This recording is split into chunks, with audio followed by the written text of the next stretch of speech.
ESPN is absolutely embarrassing itself. It has to be said that this is absolutely this is becoming disgraceful at this point. Welcome to The Real Court, where we expose the shocking truth the mainstream media refuses to acknowledge. For too long, ESPN, once the beacon of sports journalism, has become a propaganda machine. Their mission? To protect one player's image at all costs. This isn't just about bad reporting. It's about a systematic campaign of misinformation designed to rewrite history. Tonight, we pull back the curtain on ESPN's shameful lies, revealing how they twist narratives, ignore facts, and manipulate public opinion to shield LeBron James from the stark reality of his fading career. This clip lays bare the core accusation: ESPN's embarrassing and disgraceful efforts to fabricate a story, a desperate attempt to spin the truth. They're not just covering the game, they're playing it, and the stakes are LeBron's legacy versus journalistic integrity. The allegations are explosive, but the evidence is undeniable. We're witnessing a complete breakdown of impartiality, a network so deeply invested in a single athlete's narrative that it has abandoned its fundamental duty to report fairly. Think about it. How often have you seen a story about LeBron James that feels a little too polished, a little too convenient? This isn't coincidence. This is calculated. From contract negotiations to team dynamics, every angle is meticulously crafted to maintain a pristine image, even when the facts on the ground tell a vastly different story. Is ESPN really serving its audience, or is it serving a different master altogether? We're talking about a multi-billion-dollar corporation seemingly bending over backwards to protect a brand, not just a player. But what happens when the truth becomes too big to hide? What happens when the narrative they've so carefully constructed begins to crumble under the weight of undeniable facts? It's currently unsigned. Nobody's really making any real indication that they want him. Otherwise, if they wanted him, he would already be signed. But the fact of the matter is, he's not. This segment cuts straight to the heart of the matter. LeBron James is currently without a team. This isn't a minor detail. It's a monumental fact that the mainstream media seems desperate to obscure. If he were truly the priority, the king, the undisputed legend still commanding the league, wouldn't teams be lining up? Wouldn't his contract situation be resolved instantly? The speaker highlights the glaring absence of genuine interest, dismantling the illusion that LeBron is merely biding his time. The silence from other teams speaks volumes, a stark contrast to the usual frenzy surrounding a player of his supposed caliber. This isn't about choice, it's about demand, or the distinct lack thereof.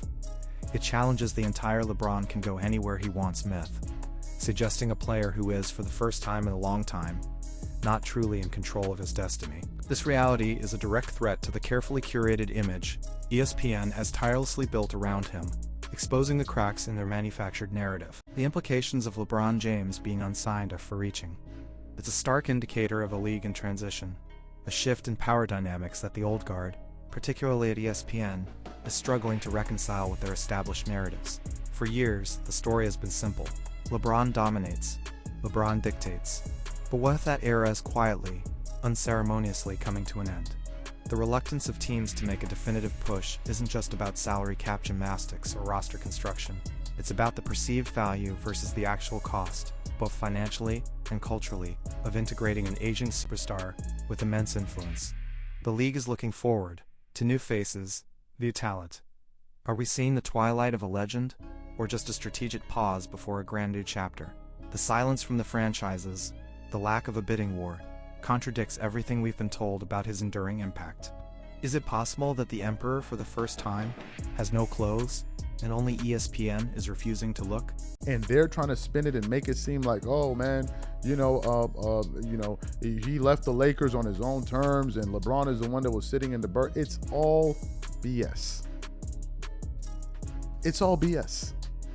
The fact of the matter is, here's where the narrative manipulation becomes shockingly clear. The media, specifically ESPN, is actively fabricating a story to protect LeBron James from embarrassment. The idea that he left the Lakers on his own terms is a flimsy veil over a much harsher reality. This isn't a mutual parting of ways.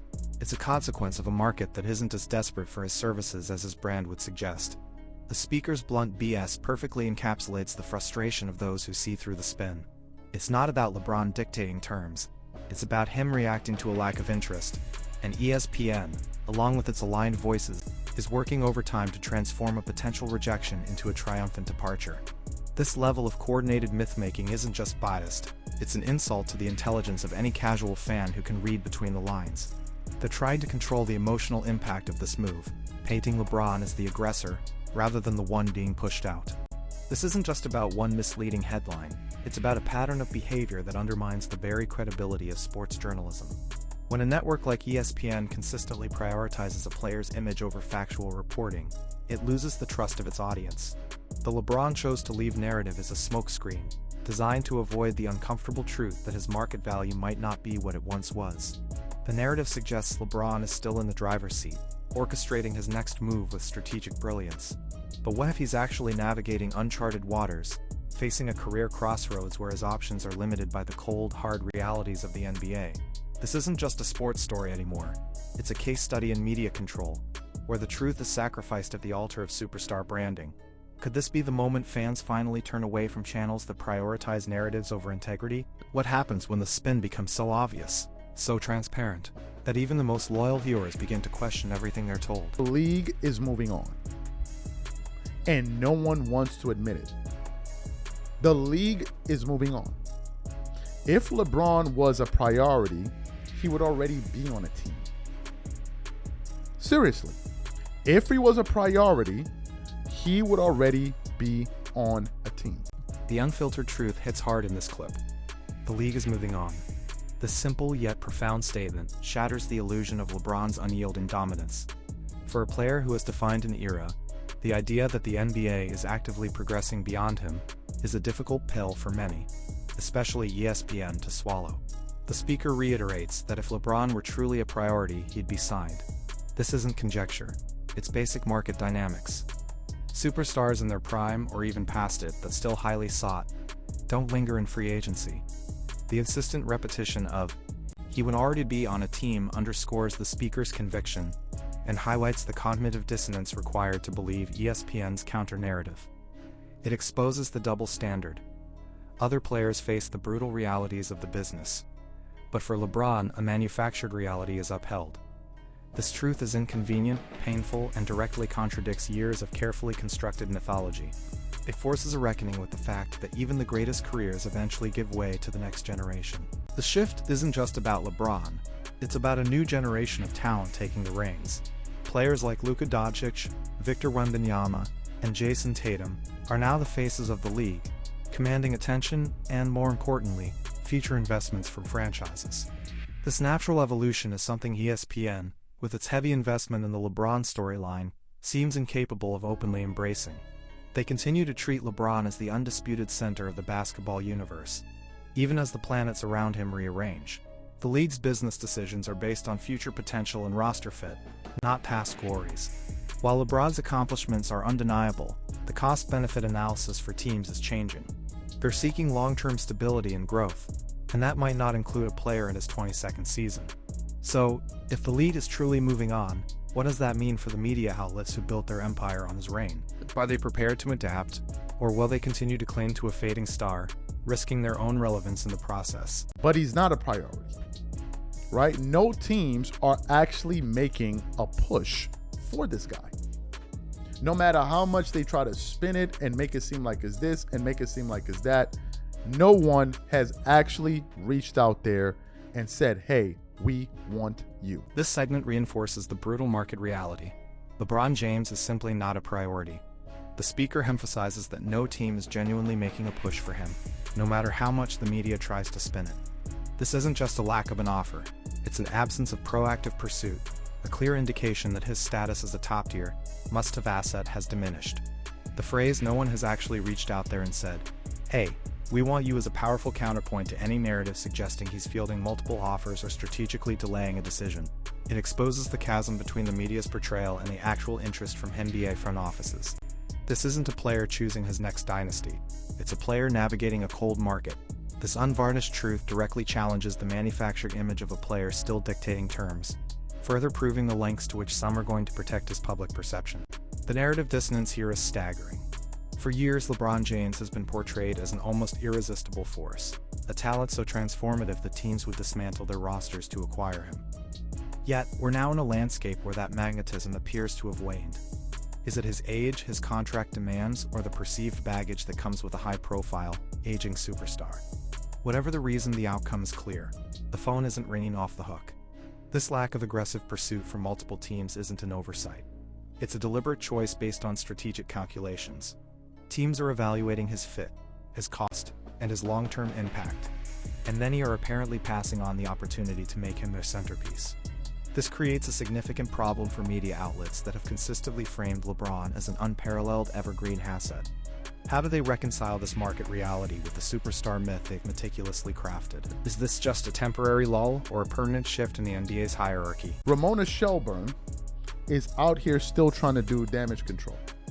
And now she's trying to paint it like as if LeBron James broke up with the Lakers before they could break up with him. I'm like, this is becoming embarrassing. Enter Ramona Shelburne, a prominent ESPN voice, actively engaged in damage control. Her attempt to frame LeBron James breaking up with the Lakers before they could break up with him is painted as an embarrassing and transparent effort to save face.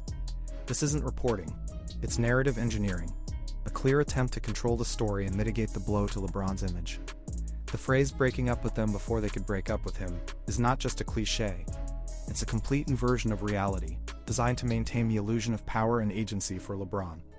It's a prime example of the media's complicity in maintaining a specific superstar narrative, even when it strains credulity. The speaker calls out the absurdity of this spin, highlighting the desperation behind such a contrived storyline. This isn't just a misinterpretation, it's an intentional reframing of events to serve a predetermined outcome, exposing the lengths to which media figures will go to protect a preferred athlete. The role of certain media personalities in shaping public perception cannot be overstated. When a figure like Ramona Shelburne, with her platform and reach, pushes such a clearly biased narrative, it's not merely an opinion, it's a deliberate strategy. This isn't just about protecting LeBron's image. It's about protecting the investment that media entities like ESPN have made in him as a storytelling engine. If LeBron is seen as declining or rejected, it impacts viewership, clicks, and the entire ecosystem built around his celebrity. The breakup narrative is a desperate attempt to maintain an illusion of control, suggesting a player who is still dictating terms rather than reacting to them. But what does this do to the trust between the audience and the journalists?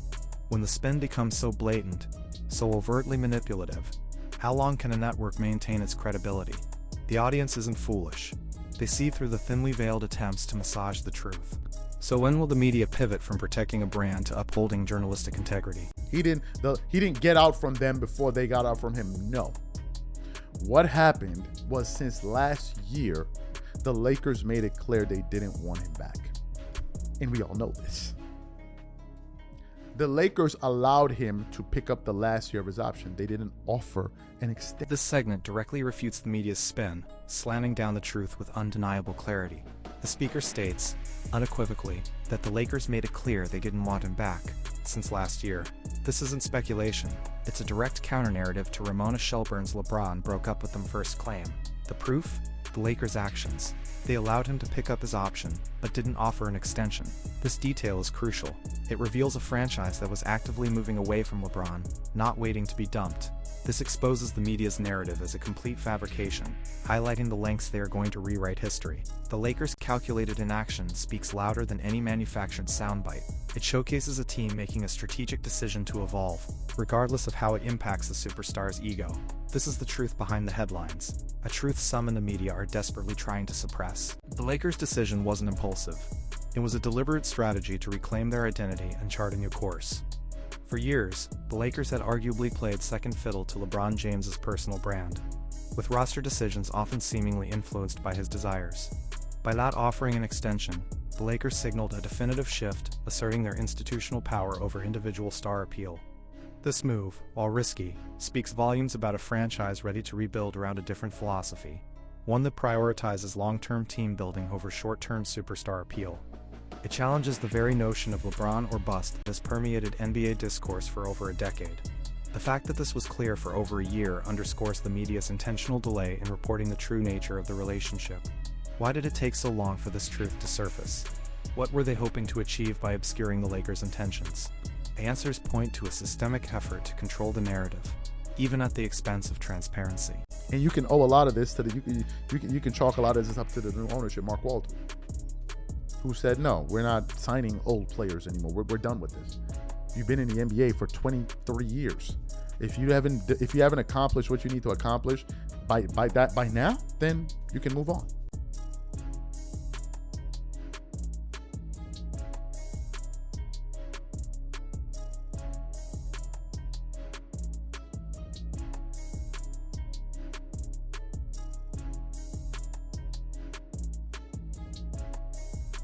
This strategic pivot by the Lakers ownership group is a seismic event in the NBA. It represents a bold willingness to move on from a guaranteed viewership magnet in favor of a long-term vision. This isn't just a player move, it's a statement about franchise identity. The Lakers, a storied franchise with a history of developing its own stars, are reclaiming that narrative.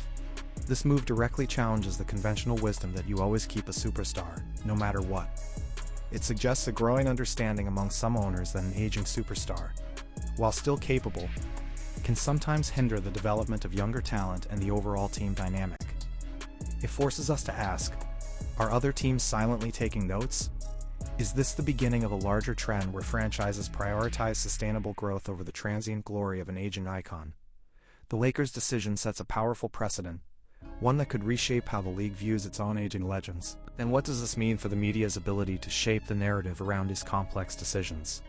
And what all these people are trying to make it seem like is like, no, he should, how could he broke up with them when they didn't offer him anything? It's like breaking up with someone that you're not in a relationship with. How do you do that? The relationship was over since last year. He knew this. The speaker delivers a devastatingly simple analogy here. It's like breaking up with someone that you're not in a relationship with. This perfectly encapsulates the absurdity of the media's LeBron broke up with the Lakers narrative. You cannot end something that is already concluded. The relationship from the Lakers' perspective was over since last year. This is a critical point that exposes the core lie being propagated. LeBron knew the score. The Lakers had moved on. Any attempt to frame his departure as a proactive choice on his part is a dishonest rewriting of history. This blunt assessment strips away all the spin and gets to the fundamental truth. The Lakers initiated the separation by their inaction, and LeBron's subsequent move is a reaction, not a preemptive strike. It's an insult to the intelligence of fans to suggest otherwise, reinforcing the blatant media manipulation at play. This isn't just about spin, it's about denying basic logic to protect a fading legacy. This isn't a nuanced debate, it's a simple matter of fact. The Lakers, through their lack of an extension offer, effectively ended the relationship.